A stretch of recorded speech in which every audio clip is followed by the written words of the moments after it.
Okay, here we are at the head of the combine, at the header of the combine, and this piece here. So the drive comes in here, comes across here, turns this, which turns this belt here, which turns the reel.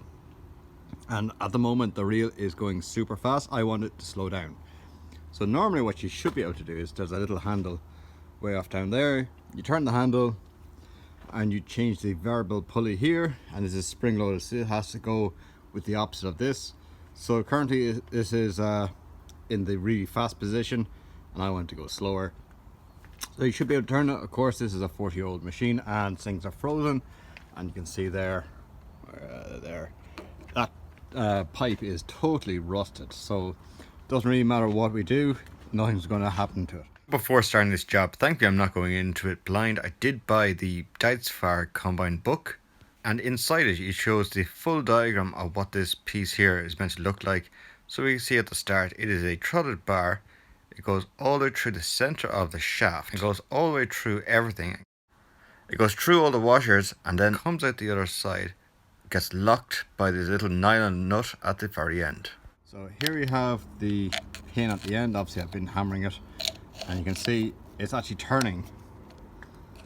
So that shouldn't turn. So that means that the shaft, or the shaft here, which is like a threaded rod, is actually snapped. So that threaded rod goes all the way back to that handle over there. So, okay, what we're going to try to do is either heat this one here, or heat this one here, and see if one will expand versus the other, and see if anything will happen. So I think I'm just going to heat the center shaft here. Hopefully it'll heat up, and then hopefully it'll cool down, and any rust that's in there will just be broken up and it'll come out really easy and there'll be no difficulty. Let's see how well this works, because I don't think it's going to work, but we're going to try it anyway.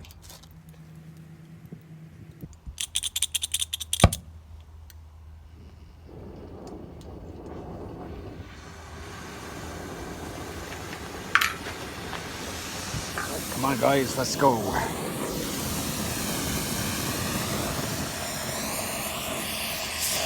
We can't make it worse, and we have to try to slow it down, so let's just heat up that shaft. There, it's starting to glow red. Try and get that heat to go all the way down. And this doesn't work, we'll keep thinking of new ideas. So it's currently glowing red. What we'll do is we'll just let that cool down and see if the heating and cooling process will break up any rust.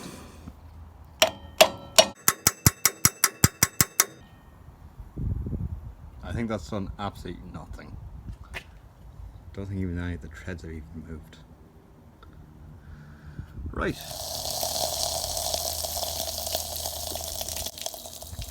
Right, that's definitely cooled it down a lot.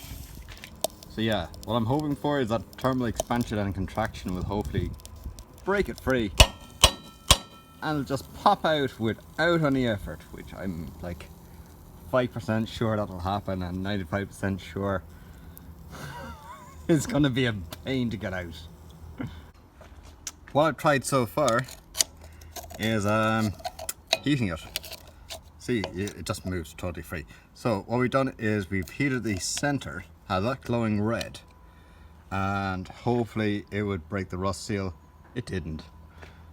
So next job was, instead of heating this, let's heat this. So if this expands, cool this with water, and hopefully this will stay cold, this will stay hot, and they might be able to separate. And that didn't work either, so we've, after kind of mushrooming out the top of it just here. So don't know what to do, but okay, so due to my enhanced manly strength, unfortunately I've broken it off there. So what I'll have to do is just weld that back on or do something with it. It's only cast anyway, so we'll see what we can do. I've been hitting this, not coming off, so I think what I'm going to do, just cut off with an angle grinder and then try and drive a chisel right in the center of it, or a punch right in the center where this should be, and see if that'll release it. Oh, I love belly rubs. Okay, I gotta go back to work. Woo! So There's always time for an ice cream. Yum.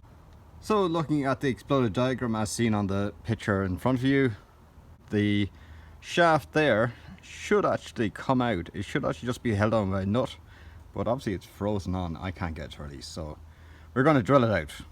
Right, that's just the knob just cut off, and if we look carefully, maybe it will focus, just there at the very top we have a fracture line. You can see like where the two of them are separating, so that's brilliant. So I'm still not sure whether it's actually threaded or can we just drill through it. But either way, I'm going to drill through this because I can't get it off anyway, and see how we get on.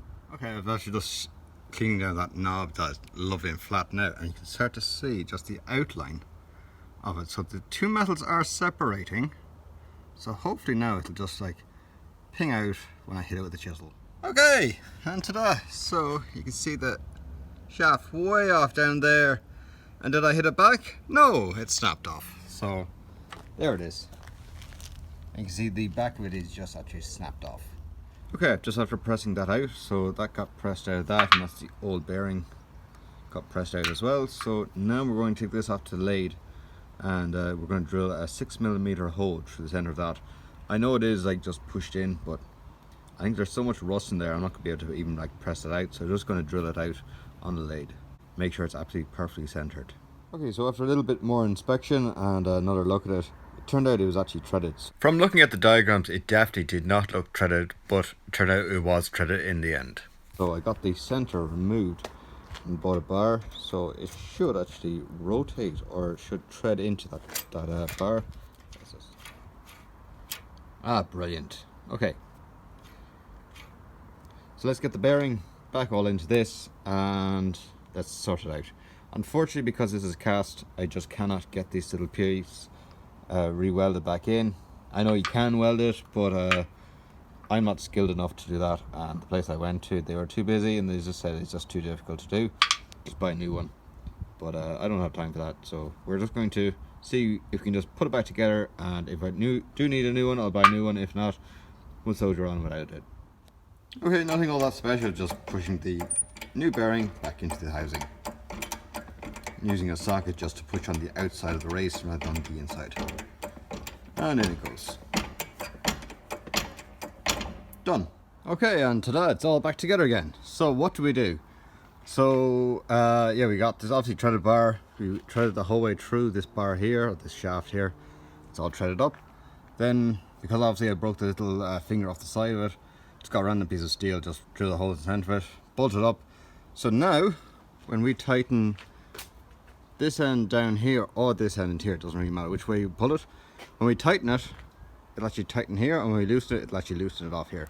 So now we can vary the speed of the reel. Obviously we can't do this from the cow, we have to get down each time, but it's better than absolutely nothing. So it works anyway. So it's all back together again, and at this side here, what we're going to do is obviously shorten this bar because it's way too long. So anyway, we'll cut it off that probably way back here. And this is the jam nut here. I need a second nut here, I just have to get one. But yeah, as it pulls and pushes here, it'll pull and push it here. So at the moment you can see how much we have it pushed in by. It's in there a good bit. That's how much the shaft has moved in, or the adjustable pulley has moved in by.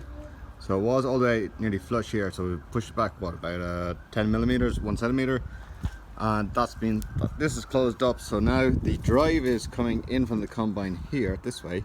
It's spinning this. So now this is actually starting to go back in because the spring has to accommodate for whatever this sets up. So this, we've set this up so it'll be that little bit narrower.